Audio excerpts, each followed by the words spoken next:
एकूण किती जण होते? 2 3 नाही 4 जण होते. बाबा शांतपणे आठवा आणि सांगा त्यांना. 3 होते. अहो ॲक्च्युली बाबांना थोडा सगळ्या प्रकारामुळे धक्का बसलाय, पण ते 3 असं म्हणत होते. हो, पण गुंडांना पकडलं तर ते आयडेंटिफाय करू शकतील का? हो, मी नक्की ओळखेन त्यांना. मी त्यांचे चेहरे नाही विसरू शकणार. बरं, बँकेची रिसिट? हो आहे ना.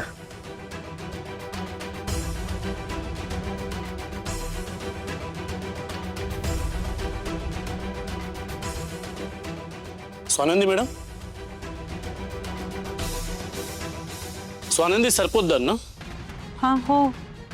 या हा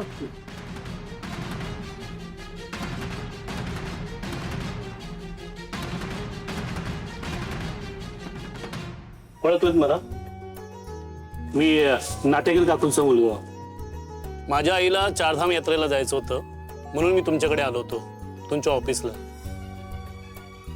आणि तुम्ही त्यांना खूप छान टूर पॅकेज करून दिलं होतं. नाटेकर काकू ते गोरेगाव पांडुरंगवाडी ना? बरोबर. तुम्ही मला ओळखलं नसेल युनिफॉर्ममुळे. हो सॉरी, माफ करा. सॉरी काय त्यात, होतं असं. पण आईची ट्रिप खूप छान झाली. नाही, आला होता त्यांचा फोन आला होता, परत आल्या आल्या त्यांनी केला होता फोन. अहो 10 वेळा तरी तुमचं नाव काढलं असेल त्यांनी. बरं, हे तुमचे बाबा का? हो. नमस्कार काका. स्वानंदी मॅडमनी माझ्या आईच्या तीर्थयात्रेची खूप छान सोय केली होती. परत आल्यापासून नुसते सगळ्यांना फोटो दाखवत राहिली. दे. हा बोला ना मॅडम, काय झालं?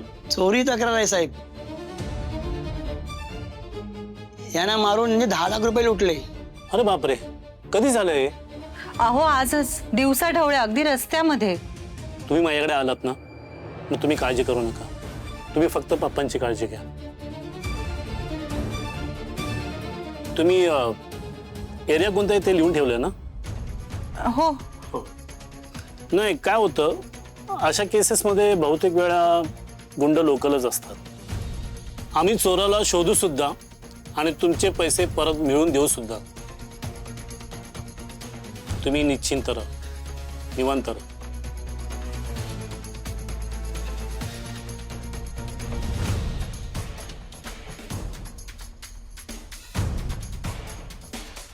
ठीक आहे, फक्त ओळख पटवण्यासाठी तुम्हाला एकदा यावं लागेल. हो येईन ना, नक्की येईन. थँक्यू. तुमचे आभार कसे मानू हेच कळत नाहीये. तुम्ही आभार काय मानता, हे माझं कामच आहे. तुम्ही निवांत राहा. एक्सक्यूज मी, एक मिनिट.